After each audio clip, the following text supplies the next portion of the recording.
I have a new event I'd like to add into my website. So I'm going to navigate to the Content Explorer.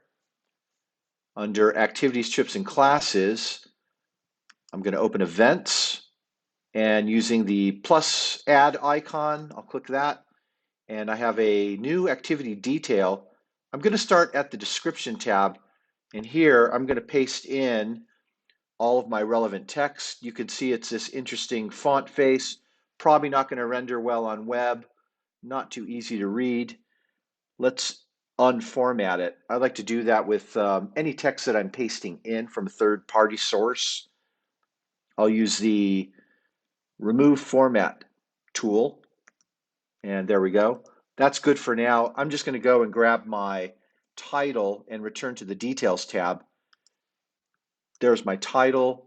I'm going to associate an image that would live in a collection folder. Here I have a nice convenient window onto the Media Manager. I know I have some images in, this is an outdoor hike, so I'm assuming I might find something general under the Outdoors folder. I'll just use that. That seems good. I'm going to leave the meta image blank. I can leave the URL blank. There's no form to associate this with. And I'll click on Featured so that it shows up on my installation homepage. Here, the installation is going to be Naval Base San Diego. And let's see, I know Community Rec is putting this on. So there's that. Now, this will allow the event to show up on the installation events page, but also the facility page. I'll return to my description. Don't hit save just yet.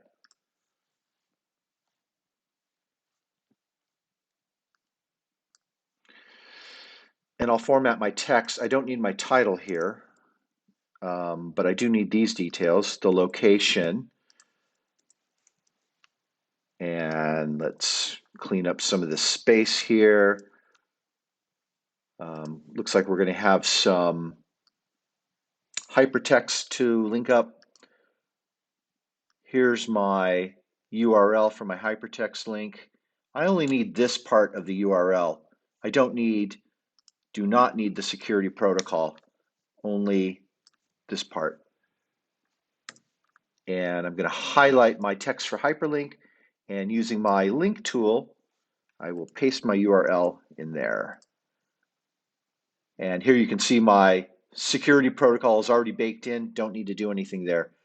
I am going to target this so that it opens up on a blank page, because that hypertext is going to go to a third-party website regarding the directions for the location of this event, this hike.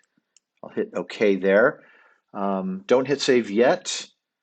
I want to add in some teaser text, and we can just use that first line right here. And OK, we're good there. I'm going to go to my next tab. Let's see, don't need images, downloads, nothing to download, no tags involved here. Generally, the only other tag that's important is the grouping, the groups tab. So I'm going to check Naval Base San Diego because they are the ones putting on the event. They own the event. And I'm going to grant Naval Base San Diego permission to have the event show up on the website. Let's say there were multiple installations involved. I would grant them permission to have the event show up on their website. So at this point, we're fine to hit save. Now, really important step, hit the plus icon here, and here's where we're going to deal with start date and end date and date and time, essentially. So my start date, I believe that was March 3rd or March 4th, which was a Saturday. Excuse me, I lost my, where are we? There we go. March 4th is a Saturday. The end date will always be identical to your start date. And that's for, oops, let's see, we want March 4th. So start date and end date are always identical, and that applies to single events and recurring events. Recurring events, maybe it's a weekly event or a monthly event. Start date and end date will always be identical. Let's say this event is starting at 9 a.m. I think that's what my text said. I can always go in and adjust, and it's going to end around noon. And there we go. My display date, you can assign a date for which it will show up on your website. I always hit today, and it is a single event. Again, let's say this was a recurring event. Let's say this was a weekly hike that was going to take place on Thursdays and Saturdays. And we would want Thursdays and Saturdays through the month of March. So I'd probably want to go in and let's see, when would this end here? Here's the last Thursday of the month. That's going to be my end date.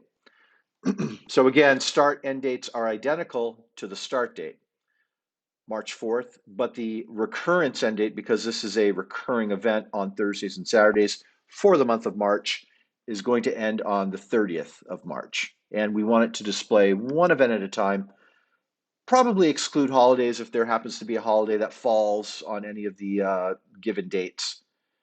And now's a good time to hit save,